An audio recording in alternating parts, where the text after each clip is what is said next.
السلام علیکم every one, کیسے ہیں آپ سب؟ امید کرتی ہوں سب خیریت سے ہوں گے۔ آپ سب سے مجھے ایک بات کہنی تھی۔ میں کنیز فاطمہ کی بیٹی بات کر رہی ہوں، اور آپ سب کو مجھے بتانا تھا کہ کنیز فاطمہ اب اس دنیا میں نہیں رہیں، اور تو ان کو سنڈے 10 دسمبر کو ان کی ڈیتھ ہو گئی، اور وہ ہمارے ساتھ اب نہیں ہیں۔ تو آپ سب سے التجا ہے کہ ان کے لیے ان کی مغفرت کی دعا کیجیے گا۔ جو جو ان کو پیار کرتے تھے، جو جو ان کو سپورٹ کرتے تھے، ان سب سے ریکویسٹ ہے کہ آپ ان کی مغفرت کی دعا کیجیے گا، اور ان کی تدفین کہاں ہوئی یہ بھی میں آپ کو دکھاتی ہوں، اور لاسٹ ایک دن پہلے کی ان کی کچھ کلپس بھی ہیں، وہ بھی میں اس ولاگ میں ڈال دوں گی۔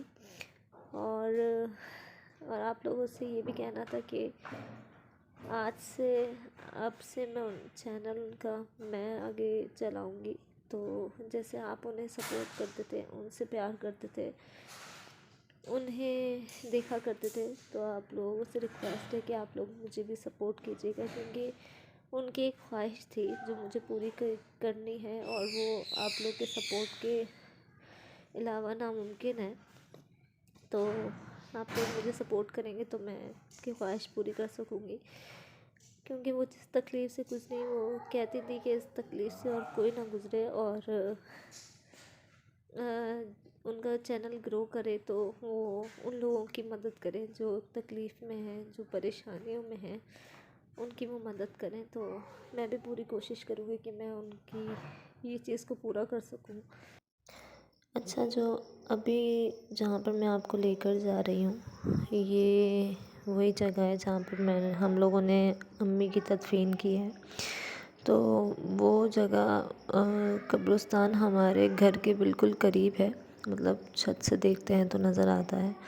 تو مطلب ویسے بھی وہ ہمارے دل کے بہت قریب ہیں، ہمیشہ قریب رہی ہیں، وہ ہمیشہ رہیں گی ہمارے دلوں میں، لیکن یہاں سے بھی ان کے ہونے کا احساس ہوتا ہے، تو اسی وجہ سے سب نے کہا کہ امی کو یہیں گھر کے پاس والے قبرستان میں ہم لوگ ان کی تدفین کروائیں گے۔ تو یہ ہے وہ جگہ جہاں پہ امی کی تدفین کی گئی ہے، اس قبرستان میں۔ اور یہ قبرستان ہمارے گھر کے بالکل قریب ہے، تو ہم لوگ یہیں سے اوپر سے ہی دیکھ لیتے ہیں، پڑھ لیتے ہیں سب کچھ۔ تو ان کا ہونا ہمارے لیے بہت ایسا لگتا ہے کہ ہمارے بالکل قریب ہی ہیں، ہمارے پاس ہی ہیں۔ اور یہ جو زوم کر کے میں نے آپ کو دکھایا ہے، یہاں پر امی کی قبر ہے، لیکن ان کی قبر دکھتی نہیں ہے کیونکہ بہت سارے درخت ہیں، تو ان کی قبر دکھتی نہیں ہے۔ اب یہ امی کے اس دن کی ہے جس دن ہم لوگ جیسے رات میں امی کا یہ پانی نکلوا کے آئے ہیں پیٹ سے، اور اگلے دن امی کی ڈیتھ ہو گئی۔ تو یہ آپ لوگ دیکھ سکتے ہیں، یہ امی کے اس دن کی ہے جس دن مطلب اس کے دوسرے دن امی کی ڈیتھ ہو گئی تھی، اور اس دن بالکل ٹھیک تھی، بس یہ ہم لوگوں نے پانی نکلوایا ہے امی کے پیٹ سے، اور پھر اچانک کیوں نہیں پتہ نہیں کیا ہو گیا۔ بس اللہ ان کی مغفرت فرمائے، دعا کیجیے گا سب لوگ۔ اور جیسے آپ لوگ میری ماں کو سپورٹ کرتے تھے، ویسے تو میں امید رکھتی ہوں کہ آپ لوگ مجھے بھی سپورٹ کریں گے، ان کے لیے ہی، تاکہ ان کا چینل آگے بڑھ سکے، اور وہ بس یہی کہنا تھا آپ لوگوں سے۔